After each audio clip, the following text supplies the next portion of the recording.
that for decades, going back to his days in Burlington with public access TV. The difference now is he can reach a lot more people on YouTube. What is the heart of the critique about what Sanders calls the corporate media? What do you want people like me to do differently? Just in a selection of guests to analyze things. Why is Noam Chomsky never on Nightline? I couldn't begin to tell you. He's one of the leading intellectuals in the entire world. I have no idea.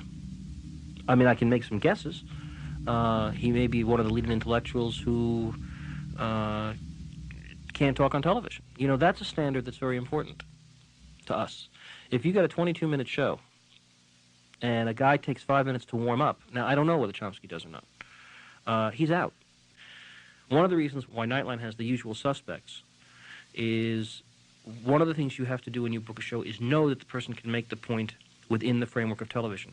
And if people don't like that, they should understand it is about as sensible to book somebody who will take 8 minutes to give an answer as it is to book somebody who doesn't speak English. But in the normal given flow, that's another culture-bound thing. We got to have English-speaking people. We also need concision. So Greenfield, or whatever his name is, hit the nail on the head.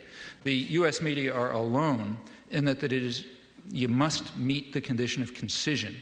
You got to say things between two commercials or in 600 words. And that's a very important fact, because the beauty of concision, saying a couple of sentences between two commercials, the beauty of that is that you can only repeat conventional thoughts, this sort of stuff. I don't need any evidence. Everybody just nods. On the other hand, suppose you say something that just isn't regurgitating conventional pieties. Suppose you say something that's the least bit unexpected or controversial. Suppose you say, I mean, the biggest international terror operations that are known are the ones that are run out of Washington. Well, people will quite reasonably expect to know what you mean. Why did you say that? I never heard that before. If you said that, you better have a reason, you better have some evidence. In fact, you better have a lot of evidence, because that's a pretty startling comment. You can't give evidence if you're stuck with concision. That's the genius of this structural constraint. How do you deal with the complex issues that your city faces or your state faces, and you look at that camera and you say, oh God, I got 30 seconds to do it. And then you understand why politicians become morons. It's not necessarily their fault. You try it sometime. Try to deal about a complex and serious issue and get it into the 24 seconds that you need to get it into onto the tube. It drives you a little bit crazy. You're schizophrenic. You're sitting there and you know it. Very often. This has happened a dozen times. You give everybody up here has been through this. You give a 15-minute speech, you spend 4 hours writing it, you've handed it out, and they say, this is crap. Now what I want to know is, and it could be totally irrelevant to anything, and what's on television or in the newspaper doesn't have anything necessarily to do with what you have said.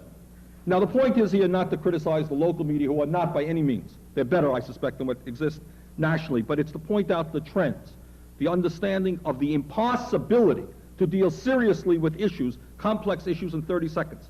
And then what you got is evolutions occur from that. You have politicians who then think in 30-second tidbits, which leads you to Ronald Reagan. Okay? Well, Brian, this isn't a personal commentary on you or any other journalist. There's many wonderful, talented journalists out there, but in about, a minute or so or 2 minutes or so, you're going to cut to commercial breaks and you're going to see some pharmaceutical ads. You're going to see a lot of ads that are basically paying your bills and the bills of the entire media enterprise, and what that ends up doing is incentivizing you and others to make sure that you're asking the questions and driving the conversations in certain areas and not in certain areas. Right now, Bernie Sanders is on a bus across. What evidence do you have of that? What evidence do you have of that? I don't actually know what ads run during the breaks. I actually don't see the commercials. I don't know what runs. And I've reached out to Phil Griffin, the head of MSNBC, and happy to talk to Jeff Zucker and others. It isn't about you, Brian, but about how these media structures are set and operated, and the biases that I believe are embedded within them about what they really decide are segments worthy. Right. Are what segments worthy of covering and what aren't. So what do you think is not being covered that needs to be covered more? What are those topic areas? Well, I mean, one classic area, of course, is, we're going across the border right now to talk about prescription drugs. Do you know why you pay so much more, 10 times more in America on prescription drugs than any other country? Does anyone know that or understand why? Do you know what the Trump administration is doing about that? Do you even know who the head of the Health and Human Services Secretary is? Do you know his background, that he worked in the pharmaceutical industry? I mean, I think Donald Trump turns out these tweets and attempts to distract all all of us. And there isn't a basic conversation around the fact that he's betraying the working class by having selected a group of people to run his government who come from industry, who benefit industry, and that story is not told.